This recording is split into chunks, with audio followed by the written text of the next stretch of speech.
இலங்கையில இருக்கக்கூடிய ஒரு மாஸ் கிரேவை தோண்ட தோண்ட குழந்தைகளுடைய எலும்பு கூடுகள் பொம்மைகளோடும் புத்தக பைகளோடும் கிடைக்கப்பெற்றிருக்கு. முதல்ல மாஸ் கிரேவ்னா என்ன நம்ம தெரிஞ்சுக்கணும். ஒரு பெரிய குழி தோண்டி அதுல கும்பலா மனிதர்களை போட்டு புதைச்சிருவாங்க. இதை வெகுஜன புதைக்குழி அப்படின்னு சொல்லுவாங்க. இதை தான் நம்ம இங்கிலீஷ்ல மாஸ் கிரேவ் அப்படின்னு சொல்றோம்.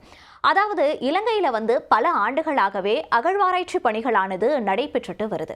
இதுல சில இடங்கள்ல நடைபெறக்கூடிய அகழ்வாராய்ச்சி பணிகளை அப்படியே நிறுத்தி வச்சிருக்காங்க அப்படின்ற ஒரு தகவலும் அவ்வப்போது நம்மளுக்கு கிடைக்கப்பெற்றதாகவே பார்க்கப்படுது.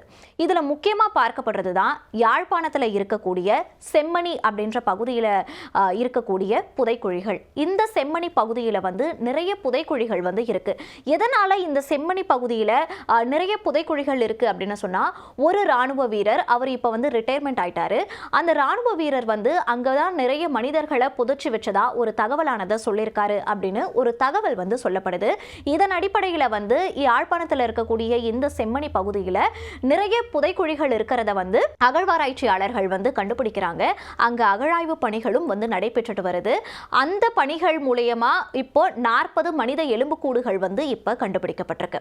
இதுலயும் முக்கியமா பார்க்கப்படுறதுதான் சிந்துபத்தி அப்படின்ற ஒரு புதைக்குழி. இந்த சிந்துபத்தி புதைக்குழி இப்போ முக்கிய விஷயமா பார்க்கப்படுது. ஏன் அப்படின்னு சொல்லி பார்த்தீங்கன்னா, இதை தோண்டும் போது ஒரு குழந்தையினுடைய எலும்பு கூடானது கண்டுபிடிக்கப்படுது. அது மட்டும் இல்லாம அந்த குழியில பொம்மைகளும் பைகளும் இருக்கிறத ஆராய்ச்சியாளர்கள் கண்டுபிடிக்கிறாங்க.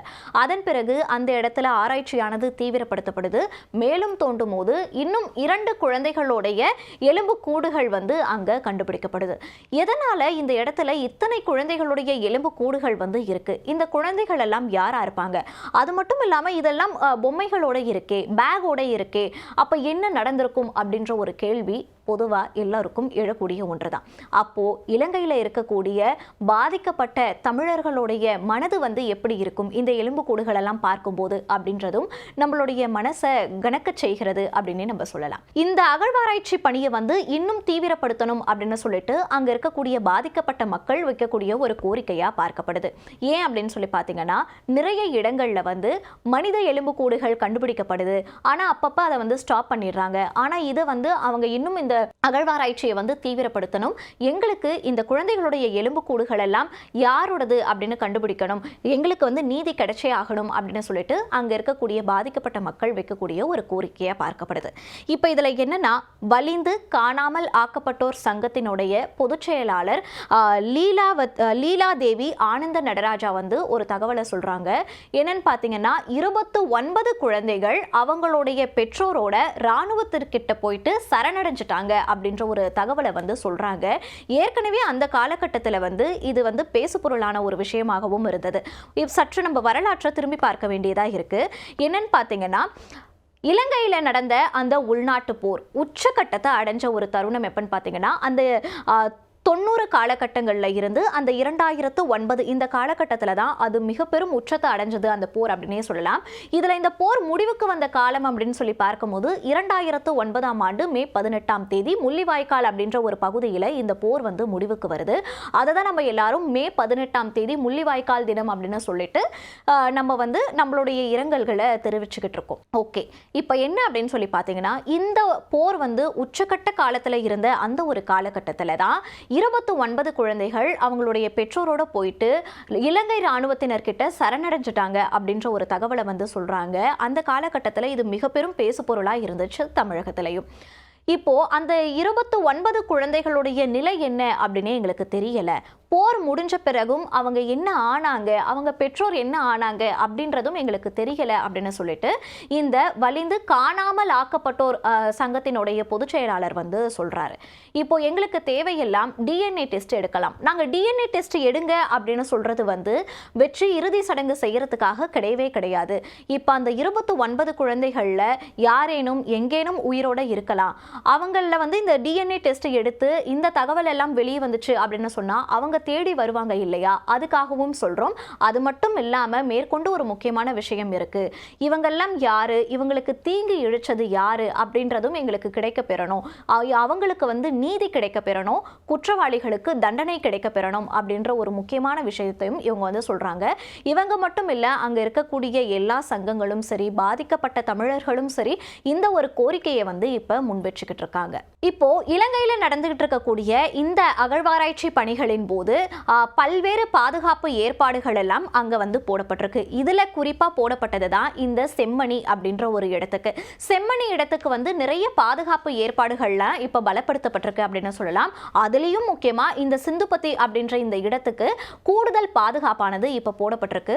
சாதாரணமா இருக்கக்கூடிய மக்கள்லாம் அங்க போய் பார்க்க எல்லாம் முடியாது. அகழ்வாராய்ச்சியாளர்கள் மட்டுமே அந்த இடத்துக்கு போக முடியும். அங்க இப்ப மின்சார வசதிகள் எல்லாமே தரப்பட்டு இரவு நேரங்கள்ல கூட அங்க அகழ்வாராய்ச்சி பணிகளை மேற்கொள்றதுக்கான ஏற்பாடுகள் எல்லாம் செய்யப்பட்டிருக்கு அப்படின்ற ஒரு தகவலும் கிடைக்கப்படுது. மீடியா பர்சன்ஸ்க்கு கூட அங்க போறதுக்கு நிறைய ரெஸ்ட்ரிக்ஷன்ஸ் எல்லாம் இருக்கா. குறிப்பா சொல்ல போனா மீடியா பர்சன்ஸ்க்கு அங்க போறதுக்கான நேர கட்டுப்பாடு அப்படின்றது விதிக்கப்பட்டிருக்கு. ரொம்ப நிறைய கட்டுப்பாடுகள் மற்றும் பாதுகாப்பு ஏற்பாடுகள் அந்த இடத்துக்கு போடப்பட்டிருக்கு. அங்க இருக்கக்கூடிய ஒரே கோரிக்கை என்னன்னா, நீதி கிடைக்க பெறணும். இவங்கெல்லாம் யாரு அப்படின்னு தெரிஞ்சுக்கிறது இறுதி சடங்கு செய்யறதுக்காக கிடையாது, நீதி கிடைக்க பெறணும், இவங்களுக்கு தீங்கு இழைச்சவங்க யாரு அப்படின்றது தெரியணும் அப்படின்னு சொல்லிட்டு ஒரு வாதமானது இப்ப முன்வைக்கப்படுது. ஆனா இதுக்கு இலங்கை ராணுவம் முற்றிலுமா மறுப்பு தெரிவிச்சிருக்காங்க. அந்த மாதிரி எல்லாம் ஒரு விஷயமும் நடக்கவே இல்லை. 29 பேர் 29 குழந்தைகள் பெற்றோரோட சரணடைஞ்சாங்க அப்படின்னு சொல்றது எல்லாம் இலங்கை ராணுவம் முற்றிலுமா மறுப்பு தெரிவிக்கிற ஒரு விஷயமாவே பார்க்கப்படுது. ஆனாலும் இலங்கை ராணுவத்தில் இருக்கக்கூடிய ஒரு அரசு அதிகாரி என்ன சொல்லியிருக்காரு அப்படின்னு சொல்லி பார்த்தீங்கன்னா, இலங்கை அரசு முக்கியத்துவம் கொடுக்குது இந்த அகழ்வாராய்ச்சி பணிகளுக்கெல்லாம். இது உண்மையான ஒரு தீர்வு காணப்படும் பாதிக்கப்பட்ட மக்களுக்கு. அது மட்டும் இல்லாம இந்த அகழ்வாராய்ச்சி பணிகளில் கிடைக்க பெறக்கூடிய இந்த எலும்புக்கூடுகள்லாம் சேகரிக்கப்படும் அப்படின்ற ஒரு விஷயத்தையும் அந்த அதிகாரி தெரியப்படுத்தியிருக்காரு அப்படின்னே சொல்லலாம். இலங்கையில பாதிக்கப்பட்ட மக்களினுடைய மனநிலை என்னவா இருக்கும்? அவ்வளோ பெரிய போர் அப்ப நடந்துச்சு. இந்த போர்ல லட்சக்கணக்கானோர் உயிரிழந்தாங்க. அந்த பாதிப்புல இருந்து இன்னும் பல பேர் இலங்கையில மீண்டு வரவே இல்லை. உடல் ரீதியாகவும் மன ரீதியாகவும் பொருளாதார ரீதியாகவும் பல பேர் இன்னும் நலிவுற்ற நிலையிலேயே அங்க இருந்துகிட்டு இருக்காங்க. இப்ப இந்த மனித எலும்பு கூடுகள் எல்லாம் கிடைக்க பெறுறது அப்படின்றது அவங்களுடைய மனசுல இன்னும் ஒரு கனத்தை ஏற்படுத்தி இருக்கும் அப்படின்றது முக்கியத்துவம் வாய்ந்ததா நம்ம கருத்தில் கொள்ள வேண்டிய ஒரு விஷயமாகவே பார்க்கப்படுது. இந்த குழந்தைகள் யாராக இருப்பாங்க? குழந்தைகள் அவங்களுடைய விளையாட்டு பொம்மைகளையும் தன் கையிலேயே வச்சிருக்கும் போது அந்த புதைக்குழியில குழந்தைகளை போட்டு மூடினது எத்தகு கொடூரமான ஒரு விஷயம் அப்படின்றதையும் நம்ம நினைச்சு பார்க்கக்கூடிய ஒன்றாவே இருக்கு. என்னதான் இருந்தாலும் இலங்கையில் நடந்த போர் அப்படின்றது எல்லோர் மனசிலும் எக்காலத்திலும் கணக்க செய்யக்கூடிய ஒரு விஷயமாகவே பார்க்கப்படுது.